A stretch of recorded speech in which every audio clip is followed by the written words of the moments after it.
When is the last time you experienced a thrill, knowing that you are going to receive a special gift, searching for the perfect gift, heading out on an unknown adventure, the thought of spending some quality time with someone you really love? These life experiences thrill us. They get us excited. They make us hopeful. What if I told you that all these things could be encountered in one person? Knowing Christ, really knowing Him, offers an indescribable thrill. Maybe you've never considered this. Getting to know Jesus Christ more deeply is the thrill of hope that we are searching for. As we are concluding this season of the Nativity, as we now have again celebrated the birth of Christ and entered into a new year, I invite you to rediscover your purpose and a renewed reason for hope. So as Christmas recedes into the rearview mirror of life, we keep some of the experience fresh in our minds. There's one more week of verses left in the Nativity Journal, which will take us all the way through the Feast of Theophany, each theme building on each other, giving us a spiritual boost designed to carry us long after the Christmas season has come to an end. The theme for this 8th and final week is stewards. It always saddens me that people associate being a steward with being a taxpayer, that stewardship has become about money. I encourage you to look at being a steward in a different way. A steward is a temporary caretaker. I am a steward of this church. In 50 years, I won't be here. Another priest will be here. And I will hopefully turn the church over to him better than I found it. I am a steward of my property. I won't be living there in 50 years. I will hopefully turn it over to someone else in good shape, not as a house that is falling apart. And I won't be alive in 50 years, so hopefully I will spend the remainder of my life in a way that is meaningful, in a way that glorifies God, in a way that helps others, and yes, in a way that brings me some joy as well. I have encouraged you to choose one word to define your year, 2022. I encourage you to email me your word this week. We're going to make a Wordle poster for the hall, as we do each year, so we can include everyone's words on it. Again, if you want to send one word, just send a one-word email to me in the office. I've received about 50 of them already, and would love to receive as many as you want to send. Our word for our parish this year is stewards. We are all stewards of this parish. We are temporary caretakers here. We are not owners, and this church isn't a business or a franchise. We are not shareholders or even members. We are stewards. And so we need to each ask ourselves, what am I doing to help this church spread the word of God and to help others? It would be hard to argue that a person who comes to church once or twice a year is a good steward of the church, because they're not doing much of anything to spread the word of God and to help others, the two principal things that a church does. Our verse for this week and for our parish, our verse for this year, is 1 Peter chapter 4, verse 10. As each has received a gift, employ it for one another as good stewards of God's varied grace. Each of us has received some gift from God, some talent that we are to employ for one another. This talent is not only to be enjoyed for ourselves, but to be employed for one another, to be used to help and encourage one another.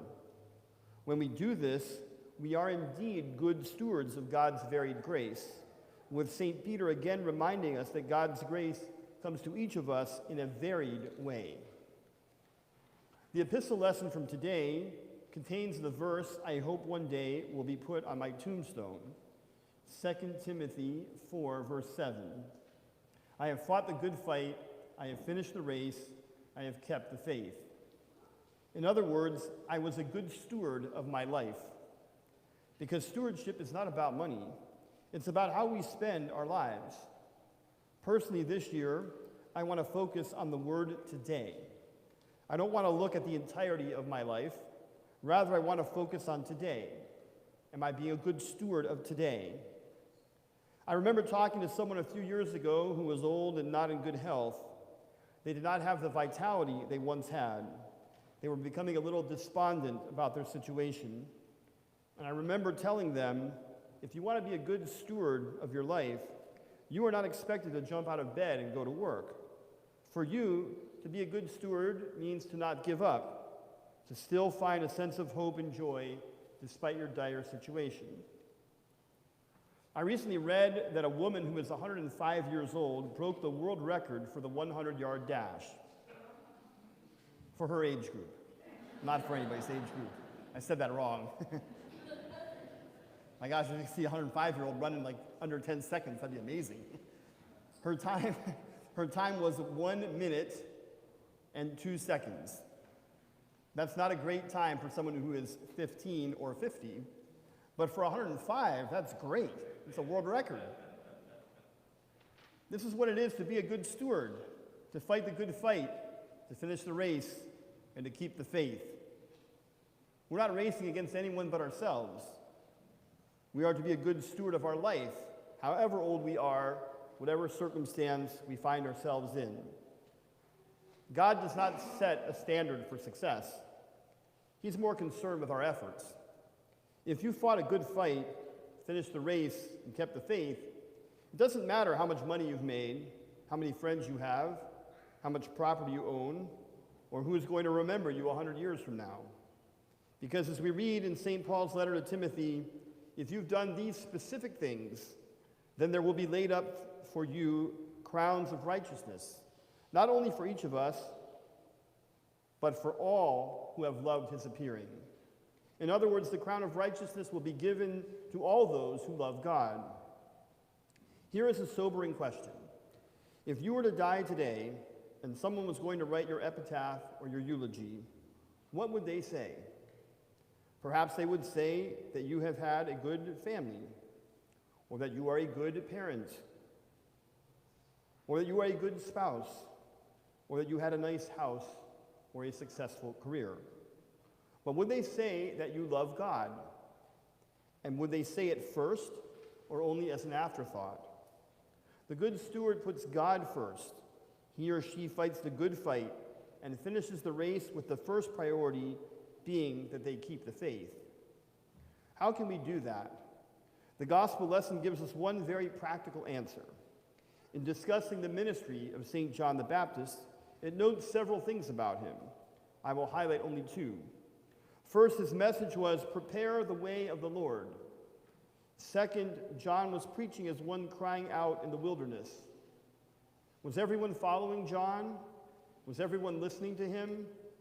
There were undoubtedly days when he must have felt like a solitary voice in the wilderness of sin and anger and greed. St. John the Baptist is very easy to identify with. Not that we are as zealous as he, but in many ways we are alone like him. Small voices in a big world that is trying to silence our voices. One thing we can all do in order to keep the faith is to have John's encouragement to prepare the way of the Lord at the forefront of our minds. One of my jobs as a priest is to prepare the altar for the next service. That might mean cleaning, putting out vestments or books, writing the sermon, etc. These tasks are usually done alone. There isn't any glory in putting oil in the candles. It's not like hundreds of people are watching and applauding. Yet without the altar prepared, we can't have the services like the one we just had. So one way to keep the faith is to keep our lives like the altar, orderly, clean, and ready. This means that we need to work on our preparation, even when no one is watching. This kind of quiet approach will get noticed, believe it or not. There will be people who will come to know God through us, even if we don't say a word, only if our life radiates the joy and peace that come from God. So prepare the way of the Lord as good stewards of his varied grace toward each of us. Don't be discouraged if you feel like you are the voice of one crying in the wilderness. Keep coming. Keep reading the Bible. Keep asking questions. Fight the good fight. Finish the race. Keep the faith.